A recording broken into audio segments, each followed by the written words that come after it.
The poor boy who invented the most luxurious car. A British luxury car manufacturer is called Rolls-Royce Motor Cars Limited. In Goodwood, West Sussex, England, the United Kingdom, Rolls-Royce Motor Cars Limited conducts business from administrative and production facilities that were purpose-built and opened in 2003. Since 2003, Rolls-Royce Motor Cars Limited has been the sole manufacturer of vehicles using the Rolls-Royce name. The Rolls-Royce name entered the English language as a superlative, according to the BBC, making it arguably one of the most recognizable icons in the world. Only Coca-Cola, according to a 1987 marketing study, was a better-known brand than Rolls-Royce. Hello, everyone, and welcome back to Cars Insider.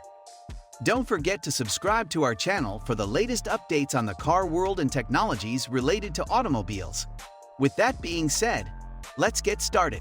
The Rolls-Royce Motor Cars subsidiary of BMW AG has no direct connection to Rolls-Royce branded vehicles produced before 2003, despite the Rolls-Royce brand having been in use since 1906. Before 2003, the only connection was that the company was a significant engine and other suppliers. The Bentley Motors Limited subsidiary of Volkswagen AG is the direct successor to Rolls-Royce Motors and various other predecessor entities with respect to the production of Rolls-Royce and Bentley branded vehicles between the founding of each company. And in the year of 2003 is when the BMW-controlled entity began producing vehicles under the Rolls-Royce brand. So how did the boy create the Rolls-Royce? And what is Rolls-Royce now? Is that how he changed the future of this company? The first item made available for purchase in 2003 was a four-door Rolls-Royce Phantom Saloon. Since then, the business has added the smaller Ghost four-door saloon, Wraith two-door coupe, Dawn convertible, and the Cullinan SUV to its lineup, along with extended wheelbase, two-door coupe, and convertible versions of the Phantom Saloon. The third child of Lord and Lady Anne Gaddick, Charles Stuart Rolls, was born in 1877 in the affluent Berkeley Square of London.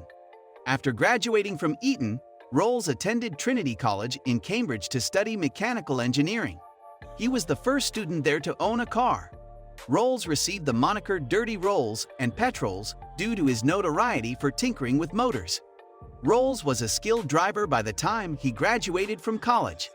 He set a new global land speed record in Dublin in 1903 while operating a 30-horsepower Mors at around 83 miles per hour. However, because the timing apparatus was not authorized, the regulating board declined to recognize his achievement. Together with his buddy Claude Johnson, Rolls founded one of the earliest car dealerships in Britain, C.S. Rolls & Co., to support his sporting endeavors. Together, they brought in and sold Minerva automobiles from Belgium and Peugeot cars from France. Henry Royce started working when he was 9 years old, in contrast to Rolls, who had a wealthy upbringing. Before his luck changed, Royce, who was born in Peterborough, England, sold newspapers and worked as a telegram boy. One of Royce's aunts paid for him to start an apprenticeship at Great Northern Railway Works when he was 14 years old. Royce made the most of every opportunity to further his education while working under one of the top engineers of the day, spending his evenings studying electrical engineering, algebra, and French. Royce was hired by the Electric Light and Power Company thanks to his aptitude for engineering. My real goal for Royce was to work as an engineer full-time. Together with his engineer buddy Ernest Claremont, he established a company and worked non-stop to produce electrical parts for doorbells and dynamos. Royce developed modifications to the bayonet light bulb at this time that are still in use today. Before purchasing a used two-cylinder French Decouville, Royce had no interest in constructing automobiles. He was born with a natural drive for excellence and a strong work ethic that later helped shape the Rolls-Royce guiding principle: take the best that exists and make it better. Royce swore to improve after noticing flaws in the French Decouville's construction. He devised and built his first gasoline engine by the end of 1903, and in April 1904, he drove his first Royce 10-horsepower motor car into town. Henry Edmonds, a Royce shareholder and Rolls buddy, was bragging to him about his brand new 10-horsepower Royce automobile. Rolls was dissatisfied at the time that they could only offer foreign products, so Edmonds set up a meeting with the creator of the 10 HP. Edmunds had no idea how drastically his meeting would alter the course of automobile technology. The two men first met in Manchester on May 4, 1904. When Rolls first saw Royce's twin-cylinder 10-horsepower, he knew he had discovered what he was seeking in a matter of minutes. After driving the vehicle, Rolls immediately agreed to sell as many vehicles bearing the Rolls-Royce name as Royce could produce. A brand requires a vision to develop. As a result, Claude Johnson, a partner of Rolls-Royce, assumed the position of managing director and grew the reputation of the budding company while Rolls-Royce were preoccupied with designing and marketing automobiles. Claude Johnson, a prodigy at public relations, was so crucial to the success of the business that he earned the nickname the hyphen in Rolls-Royce. The 40/50 horsepower motor vehicle was advertised in one of Johnson's earliest advertisements as the six-cylinder Rolls-Royce, not one of the best, but the best car in the world. He had just coined the expression that would become synonymous with Rolls-Royce. The publicity stunts Johnson planned to highlight the dependability and quietness of Rolls-Royce vehicles were immensely successful. It proved their exceptional performance and brought their top-notch engineering to a global audience. What follows is history. Vickers decided to sell Rolls-Royce motors in 1998. BMW, which already provided engines and other parts for Rolls-Royce and Bentley vehicles, was the most likely buyer. But Volkswagen outbid BMW with a final offer of £430 million, $703 million.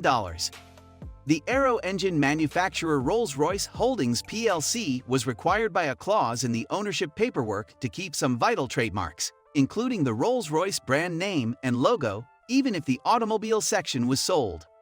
Vickers plc sold Volkswagen AG the vehicle designs, nameplates, administrative offices, manufacturing facilities, Spirit of Ecstasy, and Rolls-Royce grille-shaped trademarks. However, Rolls-Royce plc opted to license the Rolls-Royce name and logo to BMW AG for £40 million, $66 million, despite recently having joint ventures with BMW. Under the terms of the arrangement, BMW had agreed to provide engines and other parts to Rolls-Royce motors. Within that period, Volkswagen would not be able to redesign the Rolls-Royce and Bentley cars to use different engines. Volkswagen's engine supply was in peril, and the two firms initiated negotiations with the Rolls-Royce brand identification marks split between them. BMW agreed to keep providing engines and other components until 2003, and Volkswagen agreed to sell BMW the Spirit of Ecstasy and grille form trademarks. Between 1998 and 2003, Volkswagen continued to make cars under the Rolls-Royce nameplate. This provided BMW enough time to create the Phantom, the first Rolls-Royce from the new firm, and to construct a new Rolls-Royce administrative headquarters and production facilities on the Goodwood estate close to Chichester, West Sussex. In 2003, Rolls-Royce Motor Cars Limited took over as the sole manufacturer of vehicles bearing the Rolls-Royce name. 8 miles from the main offices in the seaside resort town of Bognor Regis, Rolls-Royce announced in September 2014 that a new technology and logistics center would be constructed. This facility opened its doors in 2016. With 4,107 vehicles sold, 2018 broke the previous record set in 2005 and outsold 2014 by 44 vehicles. Rolls-Royce Motor Cars Limited sold 3,538 automobiles in 2011, up 31% from 2010, breaking the previous sales record set in 1978. With sales increases of 47%, 30%, and 23%, respectively, the Asia-Pacific region, the United Kingdom, and the Middle East experienced the most rapid sales growth. Before a Rolls-Royce gets to its owner, it travels through 60 pairs of expert hands.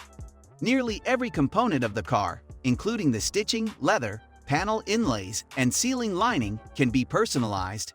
Customers can select from a variety of interior lighting options, such as a straightforward dome light, pin light LED constellations, ambient lighting on panels, and door handles. 9 hinds are needed for each interior, and it takes more than 2 weeks to stitch the leatherwork by hand. To achieve an even color distribution, a softer feel, and a longer lifespan, the skins are pre-shrunk and drum-dyed. Each set of veneers is made from a single tree, resulting in a straightforward, faultless flow of wood from the dashboard to the trunk. To make the dashboard as symmetrical as feasible, grain patterns are meticulously matched. Traditional burrs like walnut or elm, as well as straight-grained Malabar teak and dark wenge are options. Cross-banding can be used to decorate inlays and mix them with finely inlaid boxwood beading or mother-of-pearl inlays with a piano black finish. The customer's initials, family crest, or personal emblem can all be sewn onto the car at Goodwood, the company's embroidery experts, in addition to the traditional Rolls-Royce monogram. So what are your views on this? Do you think there are other companies with such early-age founders? And how does it help the company? Well, this brings us to the end of the video. If you enjoyed watching, do like this video. Don't forget to subscribe to the channel for more insightful content from us. We'll see you at the next one. Until then, peace.